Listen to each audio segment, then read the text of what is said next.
तो हेलो दोस्तों, कैसे आप सभी लोग। उम्मीद करते हैं आप सभी अच्छे होंगे और प्लीज़ इस चैनल को ज़रूर सब्सक्राइब कीजिए क्योंकि यहाँ पर आपको काफ़ी ज़्यादा इन्फॉर्मेटिव वीडियोस मिलेगी। तो आपने ground warfare, naval warfare, air warfare और साइबर वॉरफेयर का नाम तो आपने बखूबी सुना होगा कि ग्राउंड वॉरफेयर में ग्राउंड से मिलिट्री अटैक करती है कहीं पर, नेवल वॉरफेयर में शिप का यूज़ करके अटैक किया जाता है और एयर वॉरफेयर में जेट का यूज़ करके, हवाई जहाज़ का यूज़ करके, जो फाइटर जेट होते हैं उसका यूज़ करके अटैक किया जाता है। और जो साइबर वॉरफेयर होता है उसमें साइबर अटैक करके और मॉलवेयर, मैलिशियस एक्टिविटी करके दूसरे देश पर अटैक किया जाता है। लेकिन अब जो होने वाला है वो पूरी तरह से डिफरेंट वॉर होने वाला है और ये होने वाला है स्पेस वॉरफेयर। जी हाँ, और रशिया ने यहाँ पर टारगेट किया है एलन मस्क के स्टारलिंक सैटेलाइट्स को। जी हाँ, और यहाँ पर रशिया इनको डिस्ट्रॉय करने वाला है। डिसीज़न उसने ले लिया है। लेकिन इसके पीछे क्या वजह है और ये स्पेस वॉरफेयर क्या होता है और रशिया एलन मस्क के पीछे क्यों पड़ा है, आज इसके बारे में बात करते हैं। लेकिन उससे पहले हम न्यूज़ आर्टिकल्स देख लेते हैं। Express.uk Russia set to launch space war to destroy Elon Musk's Starlink satellite. Republic World 16 अप्रैल का आर्टिकल है। Russia announce space war on Elon Musk Starlink satellite except Moskva was attacked. तो यहाँ पर Russia ने accept कर लिया है कि मॉस्कोवा, जो रशिया का जो शिप डूबा था ब्लैक सी में, तो रशिया ने यहाँ पर एक्सेप्ट कर लिया है कि इसके ऊपर अटैक हुआ था। तो यहाँ पर व्लादिमीर पुतिन के क्लोज एलाई और एक बार रूस के प्रेसिडेंट रह चुके दिमित्री मेदवेदेव ने अपने डॉक्यूमेंट में बोला है कि हम एलोन मस्क की सैटेलाइट को डिस्ट्रॉय करना शुरू कर देंगे। और ये कोई छोटा मोटा आदमी नहीं कह रहा है, बल्कि रूस की सिक्योरिटी काउंसिल के डेप्यूटी चेयरमैन बोल रहे हैं और रूस के राष्ट्रपति भी जो रह चुके हैं। लेकिन सवाल ये आता है कि रूस की एलोन मस्क से क्या दुश्मनी है जिसके लिए रूस एलोन मस्क की सैटेलाइट को डिस्ट्रॉय करना चाहते हैं। तो देखिए, रूस को नुकसान पहुंचाने के लिए एलोन मस्क ने एक बहुत ही इंपॉर्टेंट रोल प्ले किया है, क्योंकि देखा जाए तो जब रूस ने यूक्रेन पर अटैक किया था तो इंश्योर किया था कि रशिया ने कि कम्युनिकेशन को रोकने के लिए उसने इंटरनेट को डिस्ट्रॉय करना शुरू कर दिया, डिसरप्ट करना शुरू कर दिया। आप देख सकते हैं CTV news, internet in Ukraine disrupted as Russian troop advance.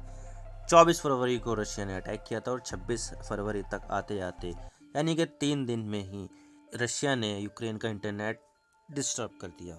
रूस ने कई 100 टावरों को टारगेट किया, फाइबर ऑप्टिक केबल्स को काटा, जिसके ज़रिए भी इंटरनेट चल सकता था वो डिस्ट्रॉय कर दिया, जिससे वहाँ पर इंटरनेट डिस्टर्ब हो गया, जिससे यूक्रेन को लोग रूस के इन्वेजन में फंस गए तो उन्हें इंटरनेट मिलना मुश्किल हो गया था। चाहे वो 4G हो या 3G हो, इवन 2G मिलना भी वहाँ पर काफ़ी ज़्यादा मुश्किल हो गया था। तो यहाँ पर आते हैं एलोन मस्क और यूक्रेन को अपनी सैटेलाइट इंटरनेट की इक्विपमेंट डिस्ट्रीब्यूट करना शुरू कर देते हैं।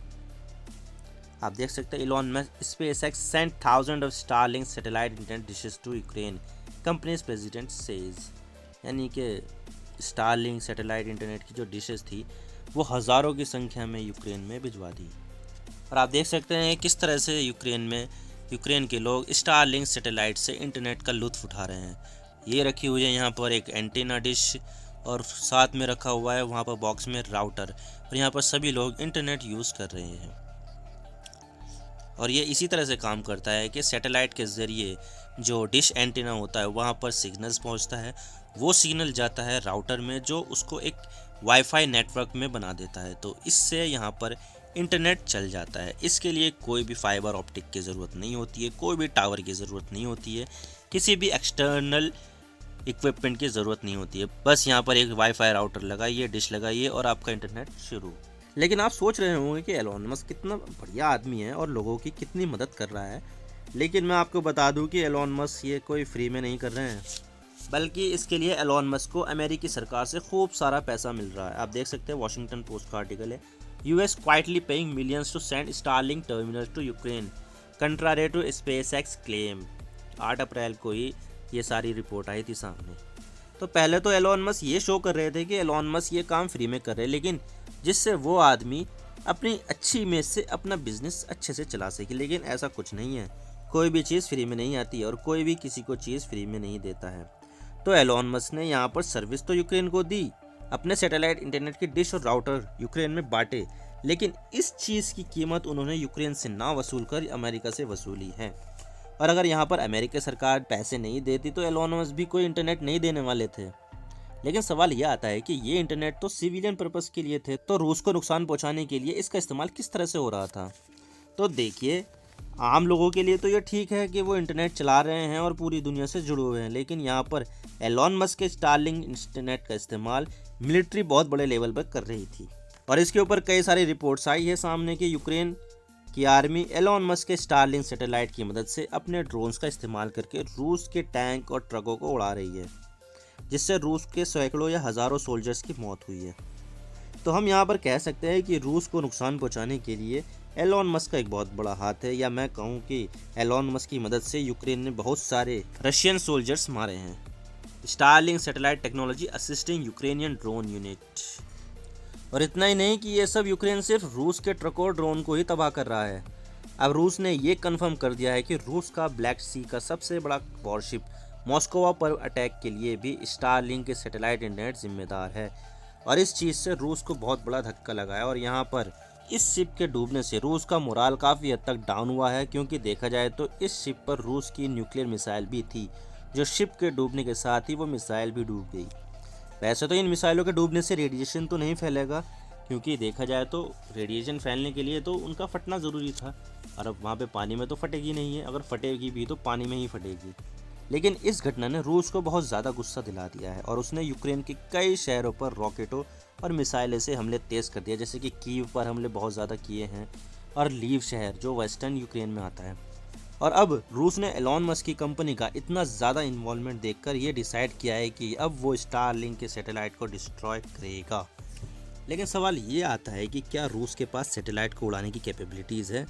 वैसे देखा जाए तो कुछ चुनिंदा देशों के पास ही एंटी सैटेलाइट मिसाइल है, जैसे रूस, यूएसए, चाइना और भारत ने तो एंटी सैटेलाइट शिप होने की कैपेबिलिटीज़ 2019 में ही हासिल कर ली थी मिशन शक्ति के अंडर। तो देख सकते हैं, Defence Research and Development Organisation successfully neutralised satellite in space with its anti satellite missile on 27 March 2019 in Mission Shakti. तो आप देख सकते हैं कि भारत के पास ये कैपेबिलिटी आ गई है कि वो स्पेस में तैर रही किसी सैटेलाइट को भी टारगेट कर सके। अभी सिर्फ 4 देश है जिसमें भारत प्राउड मेंबर है, लेकिन रूस एंटी सैटेलाइट वेपन्स का एक बड़ा खिलाड़ी है, और उसके पास 1960 से ही एंटी सैटेलाइट वेपन्स हैं। और इतना ही नहीं, पिछले साल नवंबर में ही रूस ने अपने खुद के सैटेलाइट को ही मिसाइल से हिट करके ख़त्म कर दिया था। द प्रिंट का आर्टिकल है 16 नवंबर का। Russia blow up own satellite in low earth orbit, NASA said it put ISS astronaut in danger.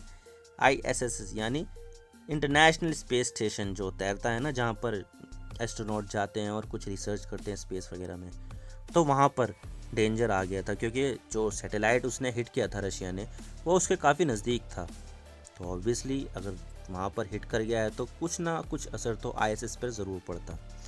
लेकिन अब सवाल आता है कि क्या ये स्पेस वॉर नेटो के आर्टिकल 5 को इन्वोक कर सकता है, जिससे कि वहाँ पर रशिया को एक कलेक्टिव रिस्पॉन्स मिल सके। तो देखिए, पिछले साल जून में ही यहाँ पर नेटो ने कहा था कि अटैक इन स्पेस को ट्रिगर म्यूचुअल डिफेंस क्लॉज, यानी कि यहाँ पर आर्टिकल 5 इन्वोक हो सकता है अगर रशिया ने ऐसा कुछ कहा तो, स्पेस में कुछ कहा तो। लेकिन अगर देखा जाए तो एलॉन मस्क का जो स्टारलिंक है वो किसी भी मिलिट्री ऑर्गेनाइजेशन से तो जुड़ा हुआ नहीं है। लेकिन यहाँ पर देखना होगा कि क्या ये सच में पॉसिबल होता है कि यहाँ पर एक म्यूचुअल डिफेंस क्लॉज ट्रिगर हो जाए या आर्टिकल 5 इन्वोक हो जाए, जिससे नाटो पूरी शिद्दत के साथ रशिया पर अटैक कर दे।